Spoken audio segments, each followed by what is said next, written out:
45,000 कोटींची संपत्ती असलेल्या राकेश झुनझुनवाला यांचे निधन होण्यापूर्वीचे शेवटचे शब्द. मी व्यावसायिक जगतात यशाच्या शिखरावर पोहोचलो आहे. माझे जीवन हे इतरांच्या दृष्टीने एक यश आहे, मात्र मला कामाशिवाय आनंद नव्हता. पैसा हे फक्त एक सत्य आहे जे मी वापरतो.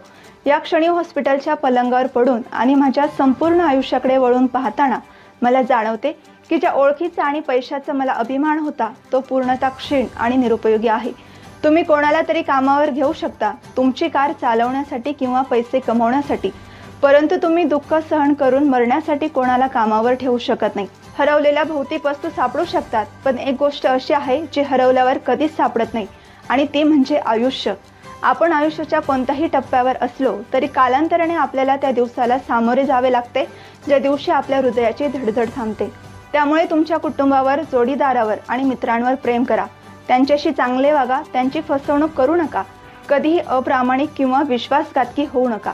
जसजसे आपण मोठे आणि शहाणे होत जातो तसतसे आपल्याला हळूहळू लक्षात येते की 300 रुपये किंवा 3,000 रुपये किंवा 2-4 लाख रुपये किमतीचे घड्याळ तीच वेळ सांगते. आमच्याकडे 100 किंवा 500 रुपयाचे पाकिट असो, आज सर्व काही सारखेच असते. आपण 5 लाख किमतीची कार चालवतो किंवा 50 लाखांची कार चालवतो, मार्ग आणि अंतर सारखेच आहेत, आणि आपण त्याच निश्चित केलेल्या ठिकाणावर संगीतील या तरुणांच्या उत्तम सामाजिक कार्याला सर्व स्तरातून कौतुकांचा वर्षाव होत आहे. आनंद यात नाही. त्यामुळे या जगाच्या भौतिक गोष्टींमधून बाहेर या. तुम्ही फर्स्ट क्लास किंवा इकॉनॉमी क्लासमध्ये उड्डाण करा. जर विमान खाली गेले तर तुम्ही त्याच्याबरोबर खाली जाणार आहात. म्हणूनच मला आशा आहे की तुम्हाला हे समजले असेल की तुमचे मित्र असतील ज्यांच्याशी तुम्ही गप्पा मारता, हसता, गाता, आनंद व्यक्त करता. जीवनाचा हाच खरा आनंद आहे. जीवनातील एक निर्विवाद सत्य, तुमच्या मुलांना फक्त श्रीमंत होण्यासाठी शिकवू नका, त्यांना आनंदी राहायला शिकवा. जेव्हा ते मोठे होतात तेव्हा त्यांना वस्तूंचे मोल कळेल, फक्त किंमत नाही.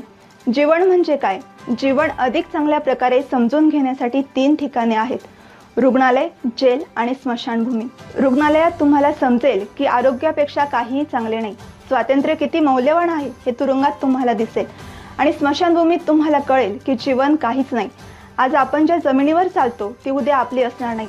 आतापासून नम्र होऊया आणि जे काही मिळाले त्याबद्दल देवाचे आभार मानूया. आपल्या मित्रांना, नातेवाईकांना सांगा की पैसा पैसा करून आपल्या लोकांना दुखवू नका. पैसा सर्वस्व नाही. पैसा आज आहे तर उद्या नाही. जो कर्म चांगले करतो देव त्यांच्यावरच प्रेम करतो.